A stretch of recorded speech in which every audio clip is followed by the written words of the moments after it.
Students, मैं रमाकांत गुप्ता अपने YouTube channel पर आप सभी लोगों का स्वागत करता हूं। जैसा कि हमारा पहला अध्याय वैद्युत आवेश एवं क्षेत्र चल रहा था, जिसके अंतर्गत पिछले सेशन में हमने रेखीय आवेश घनत्व व आवेश का पृष्ठ घनत्व समझा था, जो बहुत ही मोस्ट टॉपिक था। लेकिन आज हम गॉस की प्रमेय के अनुप्रयोग के संबंध में आज हम एक नियम पढ़ने जा रहे हैं, एक अनुप्रयोग पढ़ने जा रहे हैं, जो बहुत ही मोस्ट डेरिवेशन है। एक समान रूप से आवेशित अनंत लंबाई के तार के निकट वैद्युत क्षेत्र की तीव्रता, इसको ज्ञात करना। या एक प्रश्न ऐसा भी आ सकता है कि गॉस के नियम की सहायता से आवेशित लंबे तार के निकट वैद्युत क्षेत्र की तीव्रता ज्ञात कीजिए, जिसका रेखीय आवेश घनत्व लैम्डा हो। इस तरीके से भी आ सकता है। तो भाषा कुछ भी हो सकती है, लेकिन ये very very most important topic है, इसलिए इसको बड़े ध्यान से आप लोग समझें। तो चलिए आज का सेशन शुरू करते हैं।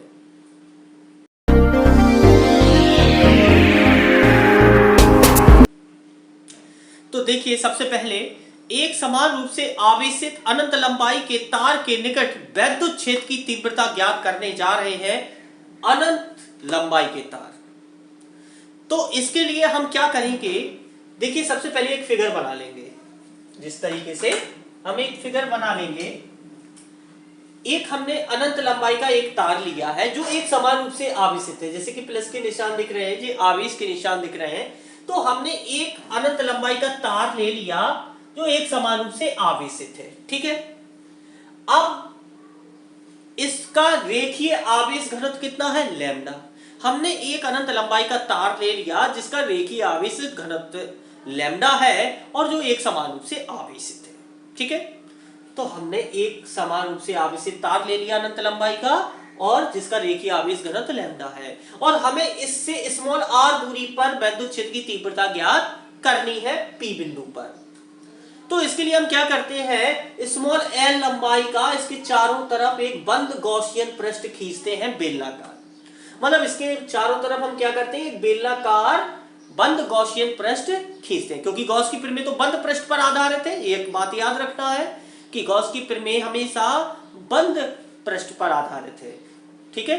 तो इसलिए हमें एक बंद पृष्ठ काल्पनिक बनाना पड़ेगा। तो स्मॉल l लंबाई का एक बेलनाकार काल्पनिक पृष्ठ हमने इसके चारों तरफ बना लिया।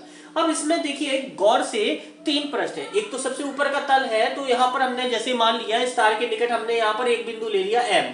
अब M पर हमें वैद्युत क्षेत्र की तीव्रता ज्ञात करनी है। तो देखिए वैद्युत क्षेत्र की तीव्रता होगी इस तरफ, और क्षेत्रफल अवयव तो हमेशा लंबवत होता है, तो ऊपर की ओर। तो इन दोनों के बीच में कितने अंश का कोण बनेगा, 90 अंश, और cos 90 का मान होता है 0। तो यहाँ पर वैद्युत क्षेत्र की तीव्रता कितनी हो जाएगी, 0 हो जाएगी। अब इसी तरीके से नीचे के तल में N बिंदु ले लिया हमने यहाँ पर।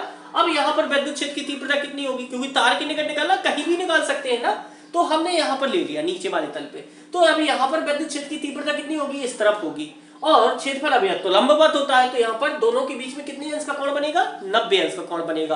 तो यहाँ पर भी cos 90 का मान 0 होगा। तो यहाँ पर भी वैद्युत क्षेत्र की तीव्रता कितनी होगी, 0 होगी। लेकिन अब यहाँ पर हमने इस बेलनाकार, इसके वक्राकार पृष्ठ पर हमने लिया, वक्र पृष्ठ पर हमने एक बिंदु P ले लिया।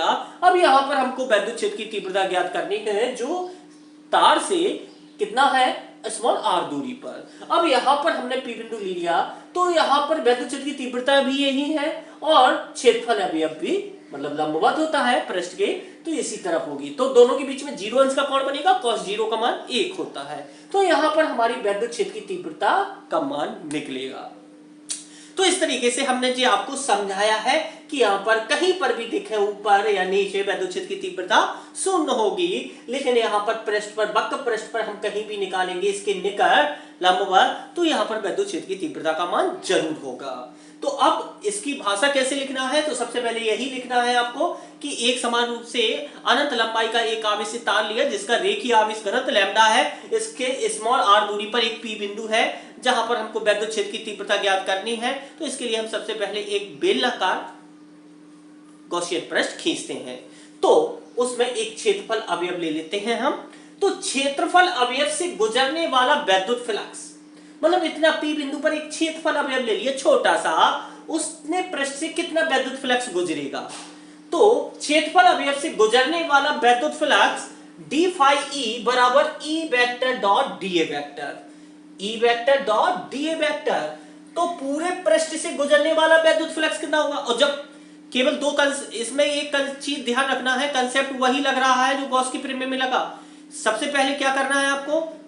क्षेत्रफल अवयव से गुजरने वाला वैद्युत फ्लक्स निकालना हो, फिर संपूर्ण पृष्ठ से गुजरने वाला वैद्युत फ्लक्स निकालना हो, और हमारा डेरिवेशन हल। बस दो कंसेप्ट पर ध्यान दो, कंसेप्ट को पकड़ो और पूरा डेरिवेशन सॉल्व हो जाएगा। हम लोग कंसेप्ट पर ध्यान नहीं देते। कंसेप्ट क्या है? केवल ये दो लाइनें, केवल इतनी दो लाइनें आपको ध्यान रखना है। क्षेत्रफल अवयव से गुजरने वाला वैद्युत फ्लक्स डी फाई ई बराबर ई वेक्टर डॉट डीए वेक्टर, और संपूर्ण पृष्ठ से गुजरने वाला वैद्युत फ्लक्स फाई ई बराबर बंद पृष्ठ का समाकलन इंटीग्रेशन कर देंगे डी फाई ई। बस इतना करना है। अब इंटीग्रेशन डी फाई ई किया हमने, बंद पृष्ठ का समाकलन डी फाई ई का मान रख देंगे E vector dot dA vector, और E vector dot dA vector बराबर क्या होता है? E dA cos theta. अब चूंकि ई अचर पद बाहर आ जाएगा और थीटा बराबर 0 अंश होता है, तो ई डॉट बंद पृष्ठ का समाकलन डीए हो जाएगा। तो ये इतना आ गया। अब चूंकि बंद पृष्ठ का समाकलन डीए मतलब संपूर्ण क्षेत्रफल कितना होगा? वक्र पृष्ठ का, बेलन का वक्र पृष्ठ हमने पढ़ा है। बेलन का वक्र पृष्ठ का सूत्र क्या होता है? 2 पाई आर एच। अब एच क्या है? लंबाई। यहां पर लंबाई एल मानी है, तो क्या हो जाएगा? 2 पाई आर एल। तो हम यहां पर बंद पृष्ठ की समाकलन डीए की जगह पर 2 पाई आर एल रख देंगे। तो यहां पर हमारा क्या बन जाएगा? फाई ई बराबर ई इंटू 2 पाई आर एल। ये बन गया। अब चूंकि फाई ई बराबर क्या होता है? Q upon epsilon not. को किसके नियम से? गॉस के नियम से। गॉस का नियम क्या कहता है कि कोई आवेश जब किसी बंद पृष्ठ से परिबद्ध होता है तो वो आवेश का 1 अपॉन एप्सिलॉन जीरो गुना होता है वैद्युत फ्लक्स। तो फाई ई बराबर क्यू अपॉन एप्सिलॉन नॉट, ये होता है गॉस की प्रमेय से। तो फाई ई की जगह पर क्यू अपॉन एप्सिलॉन नॉट रख देंगे, ई इंटू 2 पाई आर एल। तो ई बराबर निकालना हमको वैद्युत क्षेत्र की तीव्रता, तो ई बराबर कितना हो जाएगा? 2 पाई आर एल अपॉन में आ जाएंगे, तो क्यू बटे 2 pi epsilon not R L. इसको हम ऐसा भी लिख सकते हैं अलग अलग, ई बराबर 1 upon 2 pi epsilon naught q into r, q upon r l. अब देखिए यहां पर क्यू और l, q upon l, q upon l बराबर क्या होता है? लैम्डा। रेखीय आवेश घनत्व, क्योंकि तार की बात हो रही है तो रेखा एक लंबाई के अनुदिश बात हो रही है, तो रेखीय आवेश घनत्व बात करेगा, तो लैम्डा बराबर क्या हो जाएगा? Q upon L. तो क्यू अपॉन एल की जगह पर हमने लैम्डा लिख दिया। तो हमारा फॉर्मूला क्या बन गया? ई बराबर 1 upon 2 pi epsilon naught into lambda upon r. ये हमारा डेरिवेशन हल हो गया है। यहीं तक करना था। लेकिन मेन चीज क्या होती है, जब हम सवाल सॉल्व करते हैं तो हमें प्रॉब्लम आ जाती है कि 2 पाई एप्सिलॉन नॉट का मान कितना रखें? 1 अपॉन 2 पाई एप्सिलॉन नॉट का। तो हम इसके लिए क्या करते हैं? 2 का मल्टीप्लाई नीचे करा देते हैं, 2 का मल्टीप्लाई ऊपर करा देते हैं, बराबर। तो क्या बन जाता है? ई बराबर 1 upon 4 pi epsilon naught into 2 lambda upon r. ये हमारा फॉर्मूला निकल के आ गया। तो अनंत लंबाई के तार के निकट वैद्युत क्षेत्र की तीव्रता गॉस के नियम की सहायता से, very very most important derivation, इसको करना ना भूलें। अगर आपको समझ में आया हो तो इसको शेयर करें, लाइक करें। Thank you.